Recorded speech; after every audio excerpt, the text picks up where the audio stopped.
Hi friends, வாங்க மக்களே. இன்றைக்கி நம்ம யூடியூப் சேனல் என்ன வீடியோ பார்க்க போகிறோம் பார்த்தீங்கன்னா, தமிழ்நாடு அரசு இந்து சமய அறநிலையத்துறை பார்த்தீங்கன்னா சென்னை அருள்மிகு ஏகாம்பரேஸ்வரர் திருக்கோயில் உங்களுக்கு வேகன்சி விட்டுருக்காங்க. என்னென்னு பார்த்தீங்கன்னாக்கா, வேலைவாய்ப்பு விண்ணப்பம் கோரும் விளம்பரம் இருக்குன்னு தெளிவாக கொடுத்துருக்காங்க.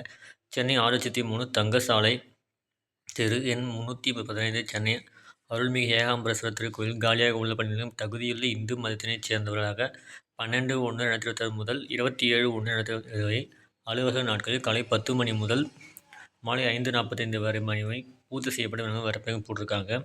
ஸோ என்னென்ன வேக்கன்சி இருக்குதுன்னு பார்த்தீங்கன்னாக்கா, சர்க்கரை காப்பெல்லாம் போட்டிருக்காங்க. சரிங்களா? ஸோ அதுக்கான சம்பளம் பார்த்தீங்கன்னாக்கா 13,700 கொடுத்து சொல்லியிருக்காங்க. ஒரு வேக்கன்சி கொடுத்துருக்காங்க. அதுக்கு தகுதி பார்த்தீங்கன்னா 10ஆம் வகுப்பு தேர்ச்சி பெற்றிருந்தால் போதும். அதுக்கு இணையாக தகுதி பெற்றிருந்தாலும் ஓகேன்னு சொல்லியிருக்கிறாங்க. அடுத்து பார்த்தீங்கன்னாக்கா, அலுவலக உதவியாளர் போட்டிருக்காங்க. அதுக்கும் பார்த்தீங்கன்னா 12,600 கொடுக்குறாங்க சம்பளம் உங்களுக்கு. அது ஒரு வேக்கன்சி கொடுத்துருக்காங்க.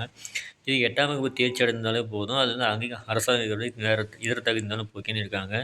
நெக்ஸ்ட் மாதிரி இரவு காவலர் கொடுத்துருக்காங்க. அது வந்து 11,600 கொடுத்துருக்காங்க. அதுக்கும் ஒரு வேக்கன்சி கொடுத்துருக்காங்க. அது வந்து தமிழில் எழுதப்படி தெரிஞ்சுருந்தால் போதும் சொல்லியிருக்கிறாங்க. அடுத்து பார்த்தீங்கன்னாக்கா, தோட்ட பராமரிப்பாளர் கொடுத்துருக்காங்க. 11,600 சம்பளம் சொல்லியிருக்காங்க. அதுவும் ஒரு வேக்கன்சி கொடுத்துருக்காங்க. தமிழில் எழுதப்படி தெரிஞ்சால் போதும் சொல்லியிருக்கிறாங்க. அடுத்து பார்த்தீங்கன்னா, கால்நடை பராமரிப்பாளர் சொல்லியிருக்கிறாங்க. அதுவும் 11,600 கொடுத்துருக்காங்க. ஒரு வேக்கன்சி தான் கொடுத்துருக்காங்க. அதுவும் தமிழ் எழுதப்படி தெரிஞ்சால் போதும் சொல்லியிருக்கிறாங்க. அடுத்து பார்த்தீங்கன்னாக்கா, ஓதுவார் கொடுத்துருக்காங்க. அதுவும் ஒரு வேக்கன்சி தான் கொடுத்தாங்க. 12,600 சம்பளம் சொல்லியிருக்காங்க. தமிழ் எழுத படிக்க தெரிஞ்சிருக்கணும். அப்படி இன்னொன்று பார்த்தீங்கன்னாக்கா, சமய நிறுவனமோ அல்லது அரசு நிறுவனங்கள் ஏனைய யாதோர் நிறுவனங்கள் நடத்தும் 3 ஆண்டு பாடப்பிரிவு வந்து தேவர பிரிவில் வந்து வழங்க சான்று பெற்றுக்கணும்னு சொல்லியிருக்கிறாங்க. அடுத்து பார்த்திங்கன்னா, சுயம்பாகி கொடுத்துருக்காங்க.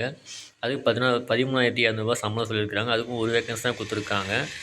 தமிழ் எழுதப்படி தெரிஞ்சிருந்தால் போதும். கோவில் வழக்கத்துக்கு நெய்வேத்தியம் மற்றும் பிரசாதம் தயாரிக்க தேர்ந்தெடுக்க வேண்டும் சொல்லியிருக்கிறாங்க. அப்புறம் வந்து பூஜை மற்றும் சடங்குகளை நடத்துவதாக வழக்கமாக தெரிஞ்சுக்கணும்னு சொல்லியிருக்கிறாங்க.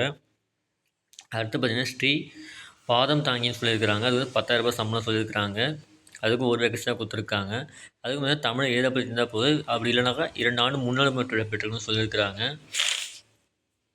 இதெல்லாம் பார்த்தீங்கன்னாக்கா, விண்ணப்பதாரர் 1/7/25 அன்று பார்த்தீங்கன்னா 18 வயசு பூர்த்தி சொல்லியிருக்கிறாங்க. 40 வயதுக்கு உட்பட்டவர்களும் கொடுத்துருக்காங்க. ஸோ யாரெல்லாம் தகுதியிலோ கண்டிப்பாக அப்ளை பண்ணி யூஸ் பண்ணிக்கலாம். இதுக்கான விண்ணப்பம் பார்த்தீங்கன்னா ஒரு வெப்சைட் கொடுத்துருக்காங்க. அந்த வெப்சைட் நான் கீழே டிஸ்கிரிப்ஷனில் கொடுக்குறேன். ஸோ அதை நோட் பண்ணி நீங்கள் டவுன்லோட் பண்ணிக்கலாம். அப்படி இல்லைனா இந்த வீடியோ கீழே உங்களுக்கு கொடுத்துருக்காங்க உங்களுக்கு. அதையும் டவுன்லோட் பண்ணி நீங்கள் பண்ணலாம். நீங்கள் அதை அந்த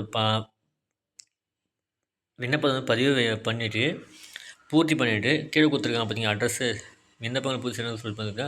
செயல் அலுவலர், சென்னை அருள்மிகு ஏகாம்பரேஸ்வரர் திருக்கோயில், எண் 315 தங்கசாலை தெரு 6 கொடுத்துருக்காங்க. அந்த முகவரிக்கு நீங்கள் அனுப்பினாலும் ஓகே, இல்லை நேரில் போய் நீங்கள் கொடுத்தாலும் ஓகே. அதை வந்து அக்செப்ட் பண்ணிப்பாங்க உங்களுக்கு. ஸோ கீழே கொடுத்துருக்காங்க பாருங்கள் விண்ணப்பம் உங்களுக்கு. மேலே புகைப்படம் ஒட்டிடணும். பெயர், முகவரி, கல்வி தகுதி சான்று, பிறந்தவதி சான்று, சமயம், சாதி, முன்னுரிமை விவரம் கொடுத்துருக்காங்க. இதர தகுதி கொடுத்துருக்காங்க. தொலைபேசி, அதாவது உங்கள் ஃபோன் நம்பர் கொடுக்கணும். விண்ணப்பதாரின் பெயர் கொடுக்கணும். எல்லாமே தெளிவாக கொடுத்துனீங்க. அதுக்கான இணைப்பு சான்றிதழ் சொல்லியிருக்கிறாங்க பாருங்கள். டிசி மார்க் ஷீட்டு, ஜாதி சான்று, குடும்ப அட்டை நகல், முன்னுரிமை சான்று, ஆதார் அட்டை நகல். அதை பார்த்தீங்கன்னா தபால் மூலமாக போடுறனாக்கா 50 ரூபா ஆகும். 75 ரூபாவும் மாவட்ட செயலாளர் விண்ணப்பம் போடுறனாக்கா 50 ரூபா பே பண்ணுற மாதிரி இருக்கும். அதுக்கான நிபந்தனை தெளிவாக கொடுத்துருக்காங்க பாருங்கள். இந்த நிபந்தனை நீங்கள் படித்து பார்த்து நீங்கள் பூர்த்தி பண்ணி தான் நீங்கள் வந்து இது பண்ணுற மாதிரி இருக்கும். நீங்கள் அப்ளை பண்ணுற மாதிரி இருக்கும். ஸோ அதான் யாரெல்லாம் தகுதி இருக்குங்களோ கண்டிப்பாக அப்ளை பண்ணி யூஸ் பண்ணிக்கலாம் நீங்கள். ஸோ கண்டிப்பாக அவங்க ட்ரை பண்ணி பாருங்கள் நீங்கள். ஸோ இதான் ஃபஸ்ட் உங்களுக்கு இன்ஃபர்மேஷன் கொடுத்துருக்காங்க. ஸோ இந்த வீடியோ பிடிச்சினா லைக் பண்ணுங்கள், ஷேர் பண்ணுங்கள், கமெண்ட் பண்ணுங்கள், மறக்காமல் சப்ஸ்கிரைப் பண்ணுங்கள்.